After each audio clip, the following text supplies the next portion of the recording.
Hello friends, मैं हूँ आस्था। आज मैं आपके साथ एक ऐसी मोटिवेशनल स्टोरी शेयर करने जा रही हूँ जो आपको बहुत ही प्यारी लगेगी। सो आइए स्टार्ट करते हैं। काफ़ी समय पहले की बात है। प्रतापगढ़ नाम का एक राज्य था। वहाँ का राजा बहुत ही अच्छा था, लेकिन उसको एक सुख नहीं था। वो सुख था कि उसकी कोई संतान नहीं थी, और वह चाहता था कि वह राज्य के किसी बच्चे को गोद ले, ताकि वह उसका उत्तराधिकारी बन सके और आगे की बागडोर को सुचारू रूप से चला सके।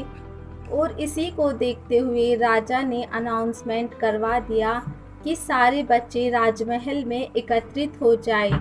और ऐसा ही हुआ। राजा ने सभी बच्चों को डिफरेंट डिफरेंट टाइप के बीज दिए और उनसे बोला कि अब हम 6 मंथ के बाद मिलेंगे और देखेंगे कि किसका पौधा सबसे अच्छा होगा।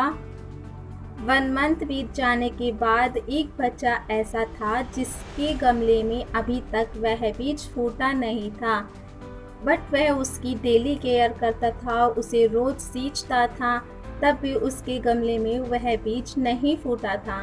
देखते ही देखते 3 मंथ्स बीत गए। वो बहुत सैड हो गया। देन उसकी मदर ने कहा कि बेटा धैर्य रखो, कि कुछ बीज को फलने में बहुत ज़्यादा टाइम लगता है। वह उसे सींचता रहा। 6 मंथ्स पूरे हो गए। अब राजा के पास जाने का टाइम आ चुका था। वह बच्चा बहुत ही डरा हुआ था कि सभी बच्चों के गमले में तो पौधे होंगे और मेरा गमला खाली ही होगा। वह इस बात से डरा हुआ था, लेकिन वह बच्चा बहुत ईमानदार था। सारे बच्चे राजमहल में आ चुके थे। कुछ बच्चे जोश से भरे हुए थे, क्योंकि उनके अंदर राज्य का उत्तराधिकारी बनने की लालसा थी, लालच था। राजा ने सभी को आदेश दिए और सभी बच्चे अपने अपने गमले दिखाने लगे, लेकिन वह बच्चा सहमा हुआ था क्योंकि उसका गमला खाली था। देन राजा की नज़र उसके गमले पर पड़ी। राजा ने उससे कहा, तुम्हारा गमला तो खाली है। फिर उस बच्चे ने राजा से कहा, मैंने 6 मंथ तक इस गमले की डेली केयर की है। राजा उसकी ईमानदारी से बहुत खुश था। उसका गमला खाली है, फिर भी वह यहाँ तक तो आ गया। सभी बच्चे के गमले देखने के बाद उस राजा ने उस बच्चे को सामने बुलाया और सभी बच्चों को उसका गमला दिखाया। लेकिन उसका गमला देखते ही सारे बच्चे हंसने लगे और उसका मजाक उड़ाने लगे। तभी राजा ने कहा, शांत हो जाइए, इतना खुश मत होइए। आप सभी के पास जितने भी पौधे हैं वो सब बंजर हैं।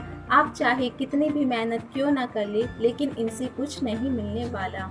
लेकिन असली बीज यही था। राजा उस बच्चे से बहुत खुश हुआ और उसको राज्य का उत्तराधिकारी बना दिया। लेकिन हमें इस स्टोरी से क्या सीखने को मिला?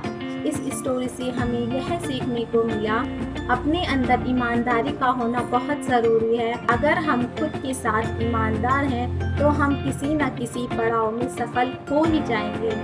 Thank you. See you in next video. Bye bye.